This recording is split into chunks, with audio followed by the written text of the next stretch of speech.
Buenos días a todas y a todos. Mónica, Óscar, felicidades, porque esto de cumplir 40 años como asociación lo que expresa es continuidad. Y lo cierto es que en materia de ahorro o de eficiencia lo que necesitamos es eso, continuidad. Y esa continuidad no solo la dan las instituciones, que también, sino lo da el tejido asociativo, el tejido empresarial. Y, por tanto, para IDAE, cuando estuvimos valorando, ¿no?, la oportunidad de venir, entendimos precisamente que el 40 aniversario era la expresión de una realidad consolidada en un elemento fundamental que es el de la rehabilitación energética. Segunda reflexión que quería trasladaros. Creo que estamos en un escenario de cambio de época. Y de cambio de época, ¿por qué? Bueno, porque no solo tenemos el reto moral del cambio climático. Yo soy de los que digo que somos la primera generación que va a vivir el cambio climático y la última que podemos hacer algo para evitar que los efectos sean catastróficos. Por tanto, tenemos un reto moral. Pero yo os añadiría que tenemos una oportunidad país. Y una oportunidad país, ¿por qué? Porque tenemos una de las dependencias energéticas más elevadas del continente. El continente europeo, ya de por sí muy dependiente energéticamente, pues resulta que España tiene un 73% de dependencia energética. 128 millones de euros cada día salen de España para comprar carburantes. Esta es la realidad. Y claro, con una alta dependencia energética tú tienes que hacer los deberes. ¿En qué sectores? Transporte, 42% del consumo, y el segundo, edificios. Si nos hemos marcado un objetivo de una reducción, objetivo 2030, de en torno a los 15 puntos de dependencia energética que mejorará nuestra balanza comercial, la cuestión es ¿cómo lo hacemos? Pues lo que vamos a hacer es la transición energética financiándola precisamente de ese ahorro, no solo de ese ahorro, pero también de ese ahorro. Y por tanto, si en los años 80, incluso en los 90, nos podíamos plantear la ciudad y el edificio como un sumidero energético, como un espacio donde tú habitas, intentas mejorar la habitabilidad, que arquitectónicamente la cosa esté bien montada, pero donde el vector de energía no cuenta, en pleno siglo XXI, con un reto moral como el del cambio climático y como una oportunidad de país como el del cambio de modelo energético, el ahorro, la eficiencia y después el impulso de las renovables, pero lo digo por este orden, es una oportunidad extraordinaria. Por tanto, lo que quería trasladaros es que para hacerlo, acabamos de presentar el Plan Nacional de Energía y Clima, lo que necesitamos es que el tejido productivo sea todo lo creativo que pueda ser y que a la vez las instituciones acompañemos todo lo que podamos acompañar. Un elemento clave es el papel de la ciudad. El ejemplo del programa Madre es un excelente ejemplo que se multiplica con otros de múltiples ejemplos, ¿no?, a nivel y a lo largo y ancho del territorio, pero lo que está claro es que tenemos que adecuar los objetivos país y el marco normativo precisamente a esta realidad.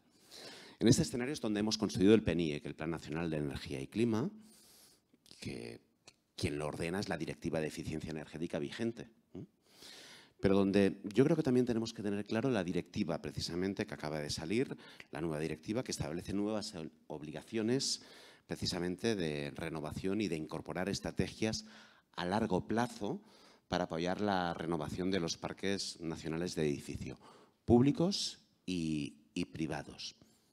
Y con una transformación, digamos, que haga económicamente rentables a los edificios existentes. El reto país no es solo con la nueva edificación, que también, un cálculo, ¿no?, 60.000 al año, sino con el parque inmobiliario existente. Y creo que ese es creemos que ese es el principal reto. La Directiva de Eficiencia establece que los Estados miembros elaborarán y harán público un inventario energético. Y eso es un elemento clave. Desde IDAE estamos en dos reflexiones. Una sobre la necesidad de datos agregados en materia de consumos eléctricos. De hecho, hicimos una propuesta, la legislatura se ha interrumpido y no ha podido prosperar, de un data hub en materia de consumos eléctricos para garantizar precisamente que administraciones y operadoras puedan ver qué comunidades, qué edificios, qué zonas son más ineficientes. Y una carpeta que debemos abrir es el acceso agregado a los consumos térmicos. Porque lo primero que necesitamos es toda la información. Y eso es un elemento que, digamos, que no lo hemos encarado, no lo hemos abordado como país. Por tanto, este es un elemento que nosotros queremos, yo os lo digo, es decir, en materia eléctrica habíamos hecho una propuesta sobre Data Hub de consumos eléctricos que es factible, pero entendemos y lo hemos compartido, y es una reflexión que también la hemos compartido con Vivienda y con Luis y con la secretaria general, necesitamos encarar el acceso a los datos de consumos térmicos también, conjuntamente con los eléctricos, en un escenario que nosotros queremos que tienda hacia la electrificación en todo aquello que se pueda. Por una razón muy simple. Somos pobres de solemnidad en combustibles fósiles, ¿sí? Que yo sepa, no hemos descubierto ningún pozo de petróleo, ¿no? ni ningún yacimiento de gas en los últimos 10 años, relevante. Pero somos muy ricos en una cosa. Sol. La tecnología fotovoltaica es la tecnología que más ha avanzado. Los costes de una instalación fotovoltaica se han reducido en un 70% en los últimos 3 años. Es extraordinario lo que está pasando. Por tanto, ese dato, ese acceso es fundamental. Otra idea que os quería trasladar. El sector público como motor de cambio. Y creo que ese es un elemento que tenemos que introducir en la agenda con más fuerza. Es cierto, ha habido renovación precisamente, ha habido rehabilitación en el parque del conjunto de las administraciones y en el parque también de la Administración General del Estado. Pero los objetivos de renovación del parque edificado de la AGE del periodo 2021 a 2030 en el PNIEC lo hemos establecido en 2.220.000 metros cuadrados precisamente para ese periodo. ¿Por qué? Porque tenemos que hacer de la AGE, en concreto, y del conjunto de las administraciones un ejemplo y un elemento precisamente que haga que las comunidades locales de energía, los ciudadanos, las comunidades de propietarios vean que se pueden hacer esas transformaciones. ¿Qué objetivos globales nos hemos marcado en el Plan Nacional? Que los ahorros de energía final asociados a la rehabilitación de edificios, residencial y terciario, representen el 31% total de ahorros del plan, es decir, 8 millones de toneladas equivalentes de petróleo en ese periodo 2021-2030. Es un objetivo ambicioso, lo es, pero es un objetivo posible, que es real. Resultados que son fruto de la intervención en envolventes térmicas. Nos hemos marcado un objetivo de 1.200.000 viviendas. Y por otro lado, de instalaciones térmicas, centralizadas e individuales en más de 300.000 viviendas año. Y obviamente, donde el parque edificatorio público incluya la renovación del parque de edificios públicos de la AGE por encima del objetivo del 3%, que es un objetivo ambicioso. Y ahí sí que nos tenemos que poner, si me permitís la expresión, las pilas. El plan, en este escenario, considera factible esa renovación de 3.690.000 metros cuadrados año en edificios de parque público, más allá de la AGE, y por tanto haciendo de la administración un factor de cambio. ¿Tiene eso impacto económico? Claro que sí. Y ese impacto económico está en el parque edificatorio y supone inversiones de más de 25.000 millones de euros, sin incluir las inversiones en renovación de equipos domésticos consumidores de energía, que además se deberían añadir en 8.000 millones de euros. Y eso significan inversiones asociadas a la renovación de equipos domésticos consumidores de forma extraordinaria. ¿Qué palancas tenemos? Pues bien, las palancas las conocéis algunas de ellas y otras las tenemos que implementar. Es decir, tenemos que añadir ceros y tenemos que pensar cómo se añaden esos ceros. Porque lo que está claro es que si la principal palanca de cambio es la transición energética en un país con esta alta dependencia energética, como objetivo país lo que tenemos que ver es de dónde sacamos los recursos para la movilización precisamente de este escenario de transformación. Hay uno que lo conocéis, que es el Fondo Nacional de Eficiencia. Yo cuando hablo del Fondo Nacional de Eficiencia, en este tiempo que llevo al frente de IDAE, lo que veo es que todo el mundo cree que los 207 millones de euros del Fondo Nacional de Eficiencia sirven para todo. Pues 207 millones de euros está muy bien, pero perdonar, 207 millones de euros como objetivo de transformación son pocos. Por tanto, lo que tenemos que hacer es, en primer lugar, renovar el Fondo Nacional de Eficiencia en ese objetivo 2030. Y tenemos una buena noticia. Sabéis que había un elemento de litigiosidad entre las compañías energéticas y la Administración para saber si precisamente ese fondo era posible, tal y como se gestionaba, y el TJUE ha dicho sí, es posible. Lo que tenemos que ver es si se amplía o no, y ese es un debate y una carpeta que no se ha abierto. En cualquier caso, lo que sí que hay es un compromiso de mantenimiento del Fondo Nacional de Eficiencia. Segundo instrumento, Luis hablará más, Plan Estatal de Vivienda. De manera complementaria con FEDER, esos son 3 instrumentos que permiten la movilización de muchos recursos. Y lo que tenemos que ver precisamente es si podemos dimensionar esos 3 instrumentos yendo más allá de las fronteras a las que hemos llegado, a donde hemos conseguido llegar en estos tiempos. Segundo elemento, instrumentos financieros. Y en los instrumentos financieros estamos discutiendo y hablando con el BEI, a pesar de los altos costes financieros del BEI cuando entra en cualquier operación, también os lo digo. En particular estamos hablando también con el ICO, de hecho tenemos un diálogo abierto, Vivienda e IDAE, para hablar con el ICO para ver cómo podemos movilizar más recursos. Y luego lo que tenemos que ver es las entidades financieras, cómo entran y con qué condiciones. No entiendo por qué en programas de cualquier tipo no se necesitan los avales, que sí que se necesitan en rehabilitación, cuando el índice de morosidad en procesos de rehabilitación energética de edificios de las comunidades de propietarios es bajo, muy bajo.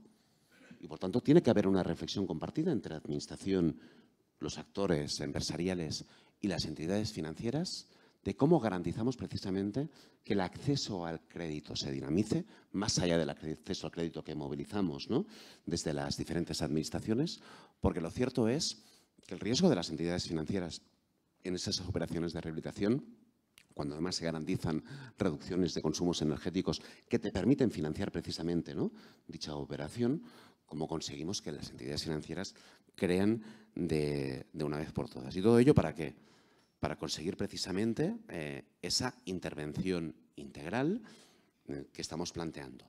Ya os digo que estamos trabajando en una línea ICO, conjuntamente con Vivienda. Luis puede entrar más en detalle y lo que esperamos es poder llegar al 28 de abril, antes de la fecha de las elecciones, con esa línea, digamos, aprobada, que sería muy conveniente, depositando tanto desde Fomento Vivienda como desde IDAE unos recursos que permitan movilización de muchísimos más recursos aún. Segunda línea que tenemos que reflexionar, fiscalidad.